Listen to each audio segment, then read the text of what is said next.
Have you ever wondered why Hong Kong was a British colony for so long? Or why parts of Shanghai look so European? The story isn't a simple one of trade or diplomacy. It's a story that starts with a flower, a drug, and a war that would change China forever. This is the story of the Opium Wars. Let's rewind to the late 18th century.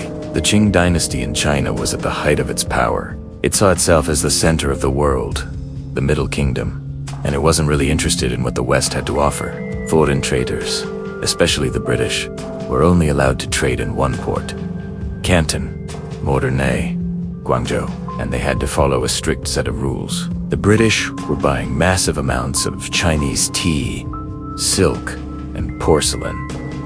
The problem? China didn't want much in return.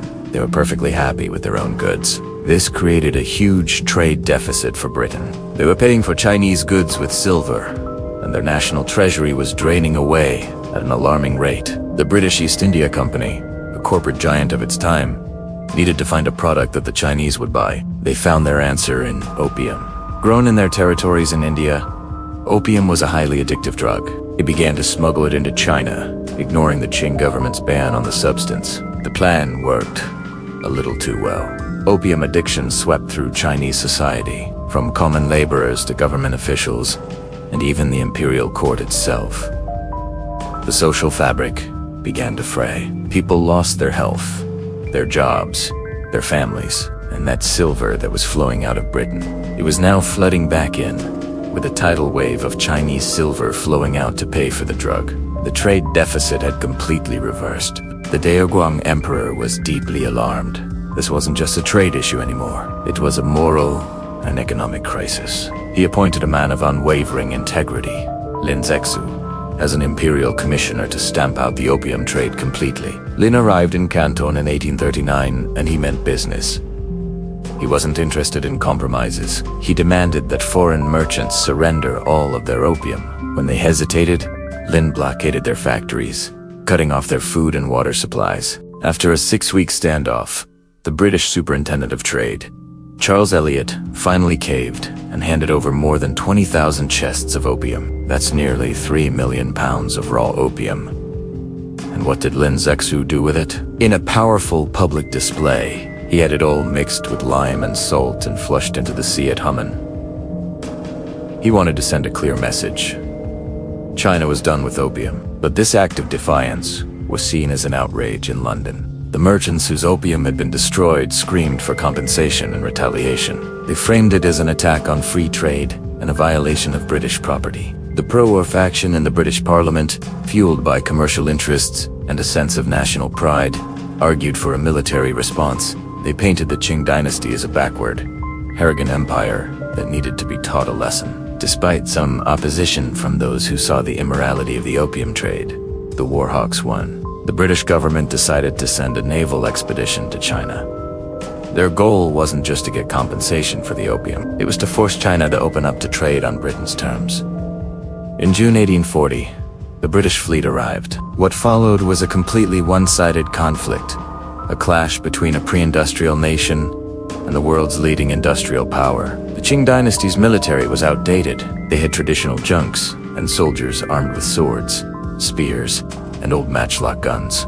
The British, on the other hand, had the Nemesis, the world's first ocean-going, ironclad warship, along with steam-powered gunboats and troops armed with modern percussion cap rifles. British ships could sail up Chinese rivers against the current, bombarding coastal cities with impunity. The Qing defenses, designed for a different era of warfare, crumbled.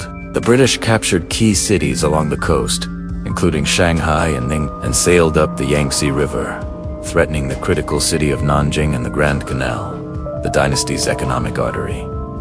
The Qing court was in shock. They had underestimated the barbarians completely. Facing total defeat and the potential collapse of the dynasty, the Daoguang Emperor had no choice but to sue for peace. In 1842, on board a British warship, the Treaty of Nanking was signed. This was the first of what China would later call the unequal treaties. The terms were devastating. China had to pay a massive indemnity for the destroyed opium and the cost of the war. They were forced to open 5 ports: Canton, Amoy, Fuzhou, Ningbo, and Shanghai too. Foreign trade and residence, and perhaps most significantly, they had to cede the island of Hong Kong to Britain in perpetuity. The treaty also established the principle of extraterritoriality, meaning British citizens in China were subject to British law, not Chinese law. This fundamentally undermined Chinese sovereignty. But the story doesn't end there. The Treaty of Nanking didn't actually legalize the opium trade, and tensions continued to simmer. Foreign powers wanted even more access to the vast Chinese market. The Second Opium War, or the Arrow War, broke out in 1856. This time, Britain was joined by France. The pretext was a minor incident involving a Chinese-owned ship called the Arrow that was registered in Hong Kong and flew a British flag. Chinese officials boarded it, suspecting it of piracy, and arrested the crew. The British used this as an excuse to demand further concessions. The fighting was even more brutal than the First War. In 1860, Anglo-French forces marched on the capital, Beijing, in an act of what many historians consider vandalism. The British High Commissioner, Lord Elgin, ordered the complete destruction of the old Summer Palace, This wasn't a military target.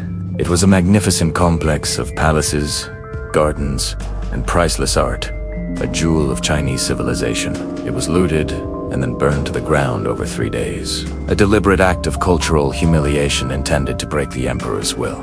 The emperor fled the capital, and his brother, Prince Gong, was left to negotiate. The resulting Convention of Peking was even more punishing than the Treaty of Nanking. More ports were opened. The opium trade was effectively legalized. Christians were granted the right to spread their faith, and foreign diplomats were allowed to reside in Beijing. The humiliation was absolute. The Opium Wars were a turning point in Chinese history.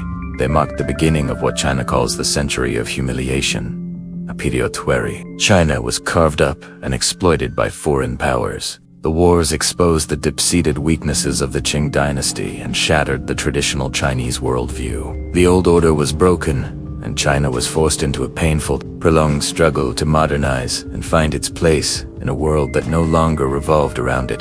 The legacy of these wars is complex and still felt today. It shaped modern Chinese nationalism and its relationship with the West.